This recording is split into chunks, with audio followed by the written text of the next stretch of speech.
नमस्कार, कुरुक्षेत्र भूमि न्यूज को देख रहे सभी दर्शकों का स्वागत है। आज कुरुक्षेत्र भूमि लेकर पहुंचा है आपको कुरुक्षेत्र डिस्ट्रिक्ट हल्का पेहवा गांव गुरथला में। और आज हमारी खास मुलाकात में है साहब सिंह जी आर्य, जो इनका मुख्य उद्देश्य क्या है, क्या जनता के बीच सौगात लेकर आ रही हैं और लड़कियों के प्रति इनकी क्या सोच है। तो इनसे हम मुलाकात करेंगे और जानकारी लेंगे कि इनका क्या पर्पज है। सर नमस्कार। नमस्कार जी। सर कुरुक्षेत्र भूमि न्यूज में स्वागत है सर आपका। नमस्कार। सर आप जनता के बीच क्या मुख्य एजेंडे लेकर आ रहे हैं, आपका क्या सोच है राजनीतिक में आने का। ऐसे है जी, मैं 43 साल से पहले थोड़ा सा संतू साहब के सन 91 में राजनीति में आने के बाद एमएलए बनने के बाद हमने ज़्यादा रिस्क लेना शुरू कर दिया। तो हर पंचायत के अंदर तकरीबन मैं मेंबर तो नहीं रहा, मगर मेरी पूछगिछ पूरी होती है। तो मैं ये चाहता हूँ कि कोई भी कारोबार आए, कोई भी नई स्कीम आती है, उसको जल्द से जल्द लागू किया जाए। स्कीमें सरकार ने देनी है, लागू सरपंच ने करवानी होती हैं। जैसे हमारे गरीब भाई ये बेचारे कॉलोनियों के बारे में भागे फिरते हैं, कभी उधर कभी इधर, कोई बीपीएल कार्ड के लिए। देखो मैं तो गरीबों का हतैशी हूँ, चाहे को आधी रात भी टेलीफोन करेगा ना तो मैं उसी वक्त वहाँ हाजिर हूँगा। और सरपंच बनने के बाद मेरी यही ज़्यादा से ज़्यादा कोशिश यही होगी कि किसी को यहाँ तक भी इतनी कोशिश ना करनी पड़े कि मैंने साहब सिंह के घर जाके मोहर लगवानी है, मेरे को फ़ोन करो, मैं वहीं उनके घर जाके लगवाऊँगा। और पूरी कोशिश करूँगा उनका काम समय पे मौके पे उससे पहले बनने की तैयारी हो। मैं ये सोचता हूँ, मेरी सोच यही है। सर आपके गांव में कितने बीपीएल कार्ड हैं और गांव की इनकम कितनी है। मेरे गांव के अंदर बीपीएल कार्ड कोई 450 करीब है, 450 करीब बीपीएल कार्ड हैं। और गांव की इनकम तो देखो जमीन तो है नहीं यहाँ, सिर्फ ये जोड़ो वगैरह का ठेका आता है थोड़ा बहुत, कोई ज़्यादा नहीं है। देखो ये सारा हमारा गांव तो है सरकार पे डिपेंड करता है। जब सरकार को ग्रांट देगी तो जरूर काम होगा, और सरकार ना देगी तो सरपंच बेचारा भी कहाँ से करवाएगा। ये कि हम भी, मगर मैं अपने गरीब भाइयों को तंग नहीं होने दूंगा। उनका 24 घंटे के लिए मैं रेडी हूँगा, चाहे कोई आधी रात कहे, चाहे कोई सुबह आए, शाम आए, दोपहर आए। हाँ जी। मैं जैसे अपने गांव के जो लोग हैं, गरीब परिवार है, आपने उनके विकास की बात की है। अगर सर हम बात करें, जो सरपंच होता है पूरे गांव का मुखिया होता है सर, उसकी को इतनी पावर होती है और वो अपने गांव में कौन कौन सी मुहिमें लागू करवा सकता है और जो गांव का विकास हो, गरीब परिवारों भी ऊपर से थोड़ा नीचे होता है, जो ग्राउंड लेवल से थोड़ा अपर लेवल तक जाए, उनका विकास हो सके, तो कौन कौन ऐसे है सर। सरपंच के पास जो पावर होती है अपने गांव के लिए, वो सभी काम लागू करवा सकता है अगर करवाना चाहेगा तो। अगर वो ना करवाए तो उसकी मर्जी है। ये कौन सा काम है जो ये सरपंच नहीं करवा सकते।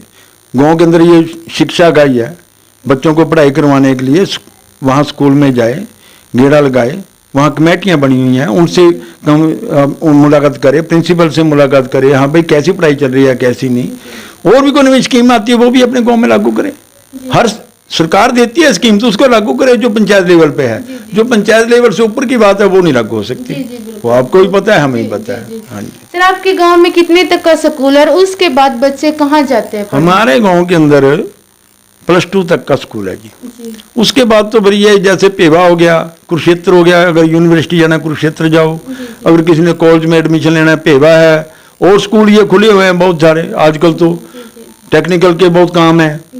हाँ, उसके बाद तो फिर यही है कि बाहर जाना पड़ता है। जी सर। जैसे सर हमने एजुकेशन की बात की है सर, बात करें हम बेटी और महिलाओं की, जैसे गवर्नमेंट का नारा है कि सर बेटी बचाओ बेटी पढ़ाओ और लड़कियों को इक्वल रखो, तो आपकी क्या सोच है कि बेटी आत्मनिर्भर बने और अपने कदम आगे बढ़े, हर पद पर लड़कियां जाए, तो ये किस प्रकार से? गवर्नमेंट की बहुत अच्छी स्कीम है, मैं इस बात से बिल्कुल सहमत हूँ। लड़कियों को पढ़ाना चाहिए, उनको आगे बढ़ाना। जो लड़के हैं वो बहुत पीछे चले गए हैं। अगर आज आप रिजल्ट उठाकर देखें किसी भी स्कूल का, तो वहाँ लड़कियों की परसेंटेज ज़्यादा है, लड़कों की कम है। क्यों? लड़के नहीं पढ़ना चाहते, और लड़कियाँ बहुत अच्छी लड़की पढ़ाई करती हैं। हमारी बेटियाँ हैं, मेरी दोती हैं, किसी के भी 80% से कम नंबर नहीं है। अगर कोई लड़का है हमारा तो 50% से ऊपर नहीं जाता। तो लड़कियों को पढ़ना चाहिए, बहुत अच्छी बात है। अपने आप पे निर्भर होना चाहिए, कल को किसी की उनको बात ना सुननी पड़े, इतना डिपेंड उनको होना चाहिए। हाँ जी। सर जैसे बात करें हम युवा साथियों की, सर युवा साथी नशे की कगार में डूबता ही जा रहा है, तो सर आपके माइंड में ऐसी कौन सी प्रक्रिया है, अगर आप सत्ता में आ जाते हो तो युवा साथियों को नशे से मुक्ति दिलाकर वो अपने फ्यूचर के बारे में सोचे। और नशे का सर मेन रीजन क्या है? बेरोजगारी। तो आपकी क्या सोच है सर? देखो जी, जो ये बड़ा नशा है ना, जैसे आजकल कहते हैं चिट्टा नशा, बड़ा नशा, ये तो देखो सरकार का काम है, वो ही बंद करवा सकते हैं। देखिए गांव के अंदर ये शराब का धंधा, अगर ठेका गांव की, मान लो गांव की हर दुकान से अगर हमें बोतल मिलेगी,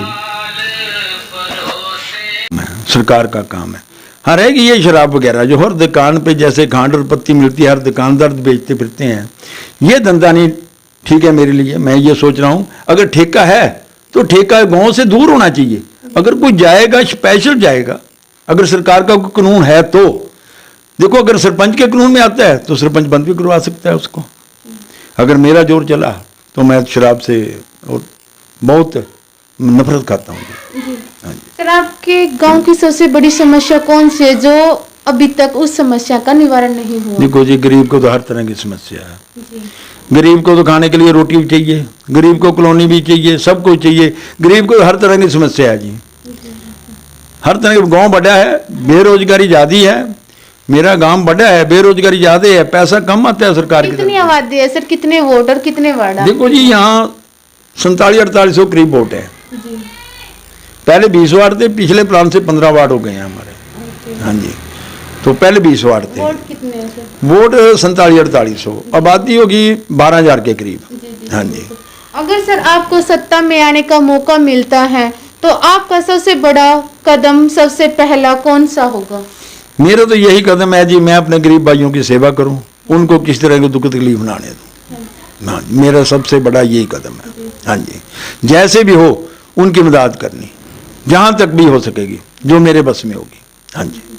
देखिए, आज कुरुक्षेत्र भूमि न्यूज पहुंचा था कुरुक्षेत्र डिस्ट्रिक्ट पेहवा हल्का गांव गुरथला में, और आज हमारी खास मुलाकात में थे साहब जी आर्य जी। इन्होंने अपने गांव के बारे में बताया है और विकास के बारे में कि किस तरह से विकास कर सकते हैं हम ग्राउंड लेवल से और अपर लेवल तक, और महिलाओं के बारे में बताया, लड़कियों के प्रति बताया है।